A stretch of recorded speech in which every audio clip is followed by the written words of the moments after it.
बिस्मिल्लाहिर्रहमानिर्रहीम। अस्सलाम वालेकुम नादरीन, आप यूट्यूब चैनल देख रहे हैं। मैं इमरान खान हूँ। डूबते को तिनके का सहारा, ये मिसाल तो आपने सुनी होगी और पाकिस्तान की हुकूमत को ऐसा लगता है कि तिनके ही चाहिए अब सहारे के तौर पे। वो बेचारा एक बिजनेसमैन फिरता फिराता पाकिस्तान पहुँच गया, या पता नहीं उसको घेर कर लाए, या पता नहीं वहाँ से कोई सफारतकार ने किसी ने भेज दिया यहाँ पे। वो बेचारा पाकिस्तान पहुँचा और उसको इन्होंने पता नहीं क्या से क्या बना दिया। कभी उसको डोनाल्ड ट्रंप का दोस्त बना देते हैं, कभी बहुत करीबी साथी बना देते हैं, कभी उसको कुछ बना देते हैं, कभी वो तजियाकार बन जाता है। वो एक सादा बेचारा कारोबारी आदमी, उन्होंने कारोबार करने दो। वो पैसे लेकर आया कि मैं यहाँ पे कुछ 4 पैसे लगा के कुछ 6 या 8 पैसे कमा के मैं यहाँ से वापस ले जाऊँगा। इन्वेस्टर जो है वो दुनिया में ऐसे ही जाते हैं और यही सोच कर जाते हैं।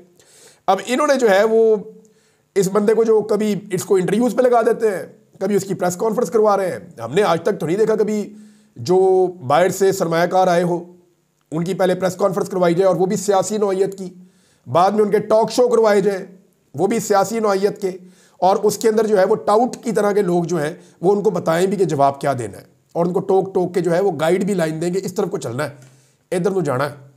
तो नाज़रीन, बड़ा अजीबोगरीब काम किया जा रहा है। वो बंदा बेचारा पाकिस्तान पहुंचा, वो कारोबारी आदमी है। अब पाकिस्तान तहरीक इंसाफ वाले उसका जो है वो कारोबारी रिकॉर्ड भी निकाल कर ले आए। यानी ये किसी हाल में पाकिस्तान तहरीक इंसाफ के नौजवान जो है ना, ये खुश रहने ही नहीं देते इस हुकूमत को। इनकी सारी खुशियों के ऊपर पानी फेर देते हैं। वो बेचारे अभी खुशी मनाना ही शुरू करते हैं, अभी वार्म अप ही होते हैं थोड़ा सा, साथ ही उनका जो है वो म्यूज़िक बंद कर देते हैं पीछे से, उन्हें खुशी नहीं होने देते। अब इसमें जो है एक तो पाकिस्तान तहरीक इंसाफ के जो नौजवान है सोशल मीडिया पर उन्होंने सारा का सारा कारोबारी रिकॉर्ड निकाल के लगाना शुरू कर दिया। लोग क्लेम करते रहे, कुछ लोग ये भी क्लेम कर रहे हैं कि सिर्फ धोखाबाजी है, सरमायाकारी से ज़्यादा तवज्जो जो है वो सियासी मामलात के ऊपर है। कभी जी प्रेस कॉन्फ्रेंस हो रही है, कभी जनाब सियासी नौइयत के टॉक शोज हो रहे हैं, वहाँ इंटरव्यूज़ हो रहे हैं। हैरत है वैसे। और अपने मुल्क में भी कोई इस आदमी को इस तरह की इज्जत नहीं मिली होगी जिस तरह की पाकिस्तान में इसको दी जा रही है। तो इसको कहते हैं डूबते को तिनके का सहारा सही। और ऊपर से हमारी 3 वाली जो टीम है, ज़ुबैर अली खान साहब, वो वहाँ से भी खबर निकाल कर ले आए कि जो अमेरिकन एम्बेसी है पाकिस्तान में, उन्होंने उनसे भी पूछा कि दसो जनाब इनसे आपका क्या ताल्लुक़ है, तो वहाँ से भी जवाब आ गया। उसका जो वन लाइनर है वो ये है कि on the visit it is a private visit bye a United states business group. वो कह रहे हैं ये बिजनेस ग्रुप है यूनाइटेड स्टेट का, उनका प्राइवेट विजिट है, साडा इतना कोई तल्लक नहीं है। यानी पाकिस्तानी गवर्नमेंट उस कारोबारी आदमी को चुक के फिर रही है और भंगड़े डाल रही है और खुशियाँ मना रही है, जिसको अमरीकी सफारतखाना भी ओन नहीं कर रहा। वो कह रहे हैं जी हमने इनको लेकर आए, आप ही आ गए हैं, या पता नहीं किसने इनको बुलाया। बहरहाल पूरी तरह से जब ठंड पड़ी है तो वो पड़ी है जनाब इस हुकूमत को, जब जो विल्सन ने एक मरतबा फिर ट्वीट कर दिया। यानी अभी ये सोच रहे थे कि शायद अमेरिका से कुछ तूफान थम गया, मामला ठीक हो गए हैं, लेकिन साथ ही जो विल्सन का फिर ट्वीट आ गया और उसने ट्वीट करते हुए ये कह दिया कि free Imran Khan. Once again उसने ये ट्वीट कर दिया। तो अब क्या इसको भी डीप फेक करार देंगे? इस हुकूमत को ये बात माननी पड़ेगी कि इमरान खान एक आलमी सतह का ब्रांड है। दुनिया में लोग उसके लिए आवाज़ उठाते रहेंगे। हो सकता है कि कभी ज़्यादा आवाज़ उठे, कभी कम आवाज़ उठे, लेकिन इमरान खान के लिए आवाज़ उठती रहेगी। और इमरान खान ऐसी किसी भी चीज़ का मोहताज नहीं है कि इमरान खान को जो है वो डोनाल्ड ट्रंप या उनकी हुकूमत जो है वो कोई सपोर्ट दे। बस सिर्फ इतना उनको चाहिए कि जो बाइडन ने जैसी सहूलतकारी की थी पाकिस्तान की हुकूमत और इस्टेब्लिशमेंट की, वैसी सहूलतकारी ना हो। पाकिस्तान तहरीक इंसाफ अब तगड़ी जमात है, कोई कमज़ोर जमात तो नहीं है। पाकिस्तान में सबसे ज़्यादा उन्होंने वोट लिए हैं और अभी इमरान खान साहब जो है वो एक अग्रेसिव किस्म की क़यादत को आगे लेकर आ रहे हैं और वो बता भी रहे हैं कि उनके अज़ाइम क्या हैं आने वाले दिनों में। वो ये भी कहते हैं कि हम रास्ते भी बंद कर देंगे। वो ये भी कहते हैं कि वो इस्लामाबाद भी पहुँचेंगे, बड़ी तादाद में लोगों को लेकर आएंगे। तो पाकिस्तान की अवाम तो पहले ही तंग है।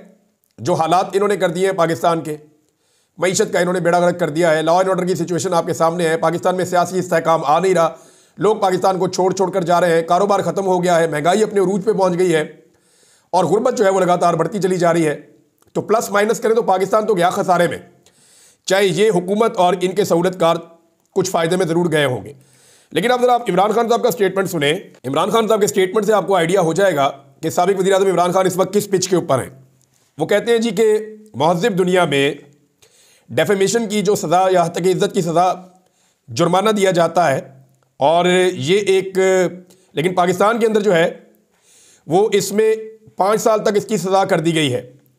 पीका का काला कानून मंजूर कर लिया गया है और सज़ा 5 साल तक कर दी गई है। दुनिया की तारीख में पहली मरतबा सरकारी महकमों की तौहीन पर भी सज़ा सुनाई जा रही है। बरतानिया समेत तमाम तरक्की याफ्ता ममालिक में डेफेमेशन की सज़ा जुर्माने के तौर पर दी जाती है, क्योंकि दुनिया जमहूरी इक़्तिदार और इजहार राय की आज़ादी को लेकर आगे की तरफ बढ़ रही है। लेकिन पाकिस्तान में ऐसे गैर जमहूरी कवानीन मंजूर करके जमहूरी इक़्तिदार का गला घोंटा जा रहा है। आज़ादी इजहार राय और आज़ादी सहाफ़त का कत्ल किया जा रहा है। इस सब का मकसद यही है कि 8 फरवरी के मैंडेट की चोरी से लेकर अवाम के चादर और चार दीवारी का तकद्दुस पामाल करने तक, 9 मई फॉल्स फ्लैग ऑपरेशन से 26 नवंबर के कत्ले आम तक जो भी जुल्म और बर्बरियत की गई है, इस पर कोई आवाज़ उठाने की जरूरत ना हो। इस कठपुतली हुकूमत ने सवाए गैर कानूनी तरामीम के ज़रिए अवामी बुनियादी हुकूक की तौहीन करने के कोई दूसरा कारनामा नहीं किया। 26वीं आईनी तरमीम के ज़रिए अदलिया के पर काटे गए। इस्लामाबाद हाई कोर्ट में सीनियर जजेस की मौजूदगी के बावजूद बाहर से चीफ जस्टिस की तकर्री करने की कोशिश की जा रही है। मैंने पिछले वीलॉग में आपको खबर दी थी।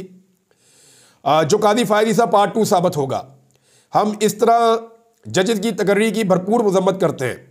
चीफ इलेक्शन कमिश्नर के ओहदे पर तकर्री भी मेरिट की बुनियादों पर होनी चाहिए, वरना सिकंदर सुल्तान राजा जैसे घिनौने किरदार जन्म लेते हैं जो अवाम की बजाय एस्टेब्लिशमेंट की खिदमत का फरीदा सर अंजाम देते हैं। सिकंदर सुल्तान राजा आर्टिकल 6 का मुस्तहिक है, क्योंकि उसने अवाम का मैंडेट दिन दहाड़े चोरी करके फार्म 47 की हुकूमत की सहूलतकारी की है। 8 फरवरी को मुल्क भर में यौम स्याह मनाया जाएगा। इस दिन अवामी मैंडेट पर शब खून मारा गया। पहले इंतखाबात को मुलतवी कर दिया गया। 9 मई का ड्रामा रचाया गया ताकि तहरीक इंसाफ को कुचला जा सके। इसके बावजूद अवाम ने जोक दर जोक निकल कर तहरीक इंसाफ को वोट डाले, मगर नताइज को बेशर्मी और बेदर्दी से बदल कर मुल्क को अंधेरों में धकेल दिया गया। अब 8 फरवरी के डाके की पर्दापोशी के लिए पीका और 26वीं आईनी तरमीम जैसे कवानीन मंजूर किए जा रहे हैं। एक झूठ छुपाने के लिए 100 झूठों का सहारा लेना पड़ता है। हुकूमत मुज़ाकरात की सूरत में ढोंग रचा रही थी, इससे इनके अपने चेहरे अया हुए हैं। ये कभी नहीं चाहेंगे कि जुडिशल कमीशन बने और 9 मई या 26 नवंबर की तहकीकात हों, क्योंकि इससे सच सामने आ जाएगा और ये अंदर से खौफजदा हैं, क्योंकि सच यही है कि ये खुद इन वाक़यात में मुलव्वस हैं। बददयानत कभी भी न्यूट्रल अंपायर के साथ नहीं खेलता। इनके इख्तियार में वैसे भी कुछ नहीं है। ये जो भी करते हैं एस्टेब्लिशमेंट की मंशा से ही करते हैं। कुरान मजीद में अमर बिल मारूफ व नही अनिल मुनकर का बार बार जिक्र आया है कि अच्छाई का साथ दो और बुराई के खिलाफ डट जाओ। जमहूरियत की बुनियाद इखलाकियात पर ही है। अल्लाह पाक ने मुनाफिक की निशानी बयान की है कि वो बुराई के साथ खड़ा होता है। जो लोग मुनाफिक होते हैं उनके लिए दुनिया और आखिरत में रसवाई है। बेगैरती और ढिठाई का कोई तोड़ नहीं है। ला इलाहा इल्लल्लाह इंसान में गैरत बेदार करता है। बेगैरत इंसान अल्लाह के सिवा दूसरों के सामने हाथ फैलाता है। एक कौम सिर्फ गैरत पर खड़ी होती है और तरक्की करती है। बेगैरत इंसान या कौम सिर्फ भीख मांगती रह जाती है। कोई भी कौम सिर्फ इंसाफ और कानून की हुक्मरानी से ही आगे बढ़ सकती है। इंसाफ वही लोग देते हैं जिनमें इखलाकियात जिंदा हो। मदीना की रियासत इन्हीं उसूलों पर खड़ी हुई थी और फिर मुसलमानों ने पूरी दुनिया में हुकूमत की। हमें भी अगर अपनी सिमत का तयन करना है तो इखलाकी तरबियत पर तवज्जो देनी होगी। बुनियादी इंसानी हकूक़ का तहफ़्फ़ुज़ करना होगा और इंसानी जान की कदर करनी होगी, वरना हमारा मुस्तकबिल रोशन नहीं हो सकेगा। मदीना की रियासत में एक यहूदी ने खलीफा वक्त हज़रत अली रज़ी अल्लाह तआला अन्हु के खिलाफ मुकदमा जीत लिया था। इंसाफ के ये उसूल इस्लामी मुआशरे की हकीकी रवायात हैं जिन्हें हम फरामोश कर चुके हैं। इस्लाम और जमहूरियत के उसूलों को फरामोश करने की वजह से ही हमारी माशरत और मईशत दोनों तबाह हैं। अगर हम हकीकी आज़ादी हासिल करना चाहते हैं तो हमें इन्हीं उसूलों को अपनाकर अपनी जद्दोजहद जारी रखनी होगी। जो इंसान बेखौफ होकर सिर्फ अल्लाह से डरता है वही कामयाब होता है। जो खौफज़दा रहता है वो कभी कामयाब इंसान नहीं बन सकता। जो इंसान कभी हार नहीं मानता वही मुराद पाता है। लिहाजा मेरी कौम ने कभी हार नहीं माननी। नाज़रीन, इमरान खान साहब बाहर आएंगे तो अपनी स्टेटमेंट खुद दिया करेंगे और फिर वो आपके सामने आ जाया करेगी। जब तक वो बाहर नहीं आ रहे उनकी स्टेटमेंट हमें सुनानी पड़ती है आपको पूरी पढ़ के, तो ये एक अलग से, क्योंकि पाकिस्तान का मीडिया तो दिखाता ही नहीं है, तो उनकी स्टेटमेंट आप तक पहुंचाने की जिम्मेदारी है। ये मैंने आपको स्टेटमेंट इमरान खान साहब की सुना दी है। अब फाइनेंशियल टाइम्स की एक रिपोर्ट आई है जिसे पाकिस्तान तहरीक इंसाफ ने उसको ट्रांसलेट करके शाया भी किया है। और पाकिस्तान तहरीक इंसाफ ने जो लिखा, जो फाइनेंशियल टाइम की रिपोर्ट है वो ज़रा आप देख लें। पाकिस्तान की फ़ौज ने सियासी मुखालिफिन के खिलाफ वसी पैमाने पर क्रैक डाउन भी शुरू कर रखा है। इमरान खान की पाकिस्तान तहरीक इंसाफ के हज़ारों कारकुनों को इंसदाद दहशतगर्दी और फौजी अदालतों में पेश किया जा चुका है। जबकि कई सीनियर रहनुमा रूपोश हो चुके हैं। इन गिरफ्तारियों पर आलमी सतह पर शदीद तनकीद की जा रही है और दिसंबर के आखिर में यूरोपीय यूनियन ने खबरदार किया था कि आम शहरियों के फौजी अदालतों में मुकदमा चलाना इन वादों की खिलाफ वर्जी है जो पाकिस्तान ने तरजीही तजारती मुआहदे तक रसाई के लिए हासिल किए थे। यानी वे वादे किए थे GSP प्लस का जो स्टेटस है उसके लिए, एक ऐसा मुआहदा जो इसके टेक्सटाइल सेक्टर के लिए रीढ़ की हड्डी की हैसियत रखता है। जर्मन सफारतखाने की जानिब से अक्टूबर में जनरल मुनीर को भेजे गए एक खत में रोशन पावर के मामलात पर होने वाले मुज़ाकरात के गैर मामूली तरीक़ाकार पर सवाल उठाया गया। इस खत में मज़ीद खबरदार किया गया कि यह मामला जर्मन कारोबारी इदारों और सरमायाकारों के एतमाद को पहले ही नुकसान पहुंचा रहा है।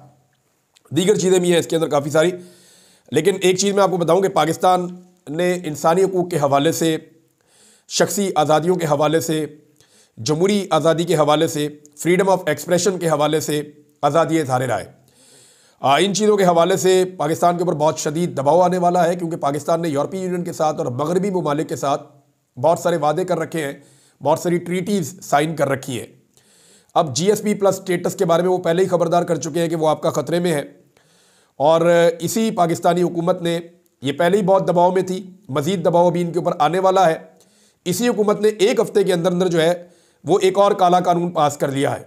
बज़ाहिर तो उसका नाम पीका कानून है, लेकिन ये वो कानून ही नहीं है, ये एक लाकानूनियत का बाजार गर्म होने वाला है। इसमें जो सोशल मीडिया अथॉरिटी है ये क्या करेगी और कैसे काम करेगी, जरा थोड़ा सा आप समझेंगे, आपके 14 तबक रोशन हो जाएंगे कि ये पाकिस्तान में करने के हवाले हैं। कभी किसी डिक्टेटर ने भी वो नहीं किया जो ये अब करने वाले हैं पाकिस्तान में। सोशल मीडिया अथॉरिटी क्या करेगी और कैसे काम करेगी, इसकी चंद चीज़ें मैं आपके सामने रखता हूं।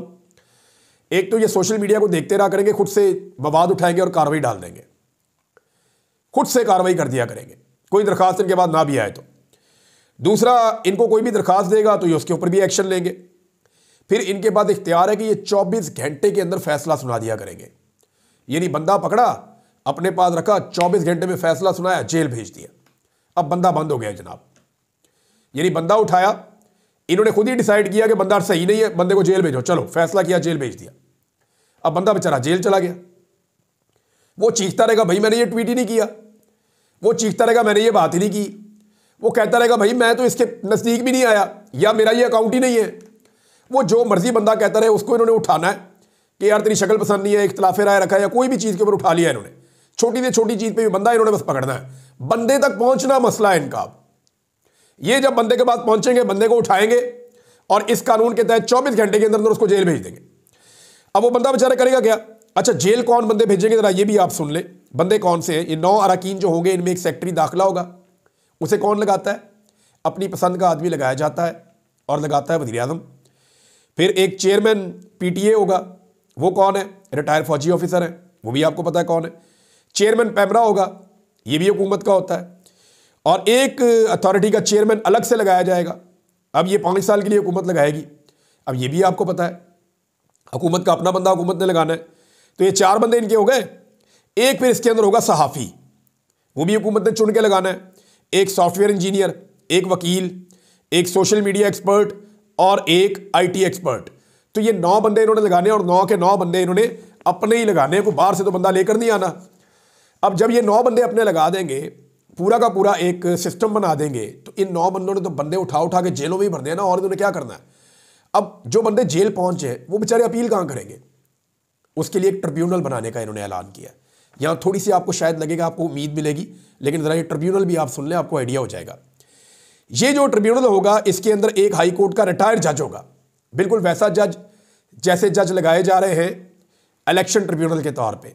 रिटायर्ड जज अपनी मर्जी का उठाया, जैसे अभी एक जज साहब इंतकाल कर गए रिटायर, जिन्हें लापता कमीशन का सरबराह लगाया गया था, फ़कीर मोहम्मद साहब, 85 साल उनकी उम्र थी, उनको लगा दिया गया था, वो इंतकाल फरमा गए 1 हफ्ते के अंदर अंदर।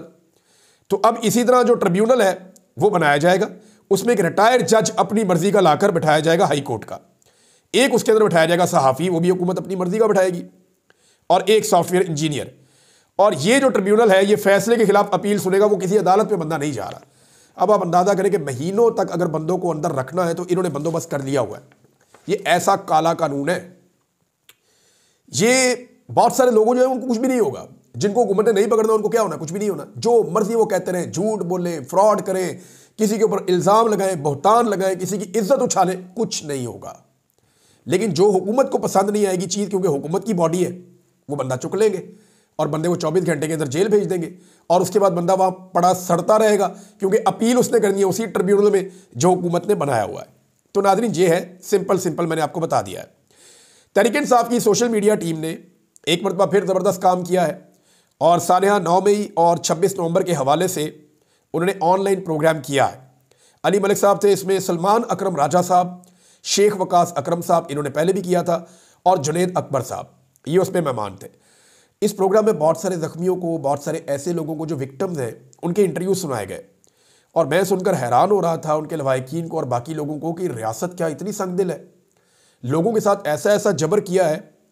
वो एक नौजवान है लाहौर का, उस्मान अली, उसने बताया उसके जबड़े के नीचे गोली लग गई थी, वो 6 महीने तक कुछ खा ही नहीं सका, वो बेचारा अभी भी ट्रीटमेंट उसका हो रहा है, वो सही तरह ना खाना खा सकता है ना कुछ और काम कर सकता है, ये हालत की लोगों की।